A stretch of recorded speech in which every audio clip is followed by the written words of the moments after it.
하나님과 여러분 반갑습니다. 오늘 말씀은 세례 요한의 죽음에 관한 기사입니다. 마가는 12제자의 전도 파송을 보도하면서 그들이 돌아와서 사역 보고를 하는 그 사이에 세례 요한의 순환 기사를 삽입하여 기술하고 있습니다. 마가가 이런 보도 형태를 취하고 있는 이면에는 몇 가지 함축적인 의미를 가지고 있습니다. 세례 요한이 죽은 자 가운데서 살아났다라는 이 헤롯의 말 속에 소위 죽음과 부활에 대한 모티브의 암시가 들어있지요. 또 다른 측면으로는 복음 전파의 삶이란 고난과 순환의 삶이란 사실을 드러내려는 의도가 담겨 있습니다. 마가복음의 뚜렷한 특징 중 하나가 예수님의 고난에 무게중심을 두고 있다는 것 아닙니까? 그런 측면에서 세례 요한의 순환 기사는 악한 세상에서 예수의 증인으로 사는 일, 그것은 곧 순교자의 길, 순교적 삶임을 말하는 것입니다. 또한 예수님의 길을 예비하러 온 세례 요한의 죽음은 앞으로 다가올 예수님의 순환과 죽음을 예고하는 그림자 역할을 하고 있다고도 할 수 있습니다. 무도한 자들이 무고한 세례 요한을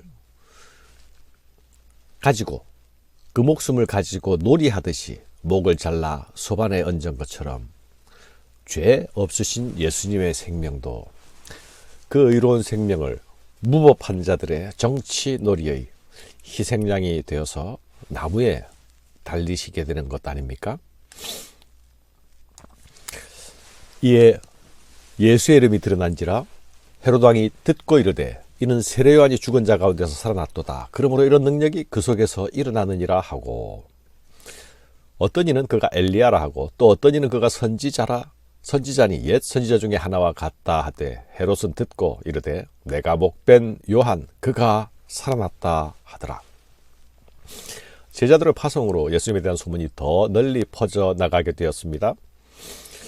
예수께서 권능을 수여하신 그 제자들의 사역이 힘있게 행해진 것이죠. 이로 인해서 헤롯에게까지 예수의 명성의 소문이 들려지게 되었습니다. 헤롯은 그 예수님의 소문을 듣고 얼마 전 자신이 죽인 그 세례 요한이 다시 살아났다고 생각했습니다. 유대 광야에서 활동하면서 많은 사람들의 지지를 받았던 그 세례 요한을 없애버렸는가 했더니 또 갈릴리 지역에서 이전보다 더 큰 예수를 따르는 운동이 일어나고 있다는 사실을 불안하게 바라보고 있는 것이죠. 실제로 예수님의 갈릴리 사역은 요한의 체포 이후부터 본격적으로 시작되지 않았습니까? 마가복음 1장 14절에 보면 요한이 잡힌 후 예수께서 갈릴리에 오셔서 하나님의 복음을 전파하여. 사랑하는 여러분, 하나님 나라의 승리와 전진은 언제나 사탄의 나라를 두려움 가운데로 몰아넣습니다. 예수의 소식을 들은 헤롯은 실제로 아무도 그렇게 주장하지 않았지만 스스로 예수님을 세례 요한의 환생이라고 생각하면서 두려워하고 있지 않습니까? 이는 그가 무죄한 자를 죽인 그 죄책감에 매여서 스스로 두려움 가운데 갇혀 있었던 모습을 그대로 보여주고 있습니다.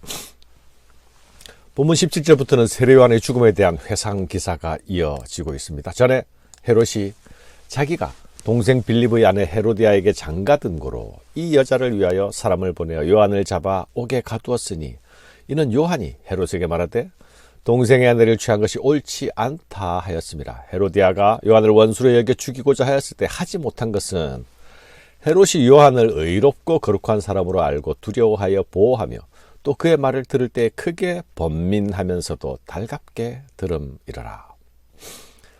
세례 요한이 투옥된 이유는 분명하죠. 헤롯에게 돌직구와 같은 직언을 했기 때문이었습니다. 헤롯은 자신의 이복 동생 빌립의 아내를 그 헤로디아를 자신의 아내로 취했습니다. 이를 두고 세례 요한이 그 일은 옳지 못하다 책망하자 그를 잡아 가둔 것입니다.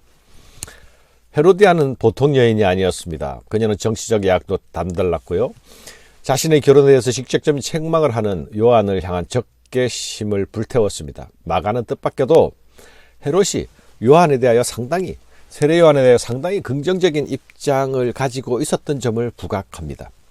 헤롯이 요한을 의롭고 거룩한 사람으로 알고 두려워하며 보호하며 또 그의 말을 들을 때에 크게 번민하면서도 달갑게 들음이러라. 헤롯이 요한의 의로움을 알았다고 하지요. 그를 두려워하기도 했다고 하지요. 그러나 여러분, 헤롯은 요한의 말을 따르지는 않았습니다. 거북하게 여겼고 거부했습니다. 악어에게도 눈물이 있듯이 악인이라고 해서 마음속이 모두 검은색만으로 칠해진 것만은 아닙니다. 그러나 결국 악인은 그의 행동으로 그 마음이 결정적으로 드러나게 되죠. 헤롯은 양심의 가책도 받았고 그로 인한 번민도 있었습니다. 그러나 그런 그가 어떻게 세례 요한을 죽이게 되는지 볼까요? 21절 이하에서는 그 상황이 아주 상세하게 보도되고 있지 않습니까? 마가는 어느 복음서 기자보다 이 세례 요한 사건을 가장 많은 분량으로 가장 상세하게 보도해 주고 있습니다.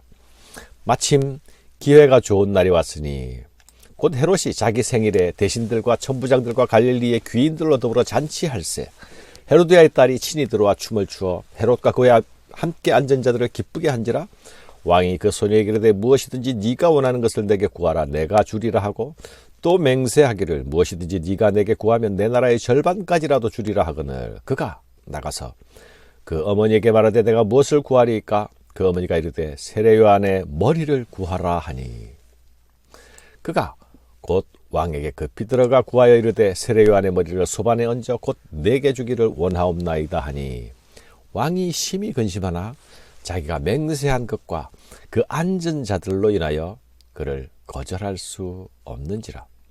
사랑하는 여러분, 헤로디아는 한을 품은 여인처럼 세례 요한에게 복수할 순간을 찾고 있었습니다. 드디어 기회가 왔습니다. 그날은 향락과 쾌락을 즐기는 헤롯의 생일 잔칫날이었습니다.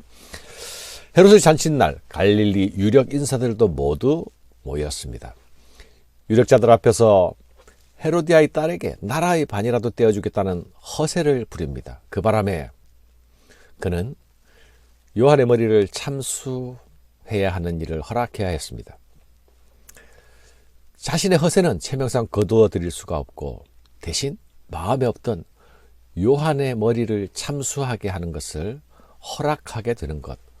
이것이 바로 악인의 모습이 아닙니까? 헤로디아는 자신의 딸아이를 잔칫날 춤사위 한 번으로 선지자 요한의 목을 요구하고 있죠. 아주 당돌하고 집요한 모습이 아닙니까? 또한 딸 아이를 시켜서 무고한 자의 목을 요구합니다. 그리고 헤롯은 그것을 마지못해 수용하고 있는 모습을 보입니다. 헤롯은 결국 자신의 마음을 지켜내지 못하죠. 의로운 자의 목을 잔칫날 술안주처럼 소반에 담아 선물로 주는 끔찍하고 잔인한 악행을 행합니다. 왕이 곧 시병 하나를 보내어 요한의 머리를 가져오라 명하니 그 사람이 나가 옥에서 요한의 목 베어 그 머리를 소반에 얹어다가 소녀에게 주니 소녀가 이것을 그 어머니에게 주니라. 요한의 제자들이 듣고 와서 그 시체를 가져다가 장사하니라. 사랑하는 여러분, 제자들의 파송 소식과 그리고 사역 보고 그 사이 중간에 들려주는 이 이야기는 세상으로 들고 나가야 하는 복음을 들고 나가야 하는 제자들에게 세상의 패역함을 그대로 보여주고 있습니다. 전도자들은 악하고 패역한 세대 가운데로 복음을 예수를 들고 나가야 하는 사람들입니다. 예수의 제자들은 세상 속에 그리스도인으로 살아갑니다. 그러나 이 세상은 복음을 배척할 뿐만 아니라 전도자를 미워하고 죽입니다. 그러나 세례 요한이 우리에게 보여주는 모습은 자신의 죽음으로 세상의 불의를 고발하고 증명하는 모습이었습니다. 그가 생존을 위하여 타협하였다면 의로운 빛은 잃게 되었을 것입니다. 그가 두려움으로 인하여서 불의를 지적하지 않고 침묵하고 있었다면 그의 의로움은 비겁함으로 전락하게 되었을 것입니다. 세례요한은 불의한 세상 속에서 휘어지지 않고 불같이 뜨겁게 직진형으로 그 세상을 돌파해 나갔습니다. 그래서 죽어도 산자가 되었습니다. 그래서 그의 죽음은 패배가 아니라 승리가 되었습니다. 죽어서도 그는 여전히 적들을 두렵게 하는 살아있는 메시지가 되었습니다. 사랑하는 여러분, 제자는 곧 증인이요, 증인은 곧 순교자입니다. 감사합니다.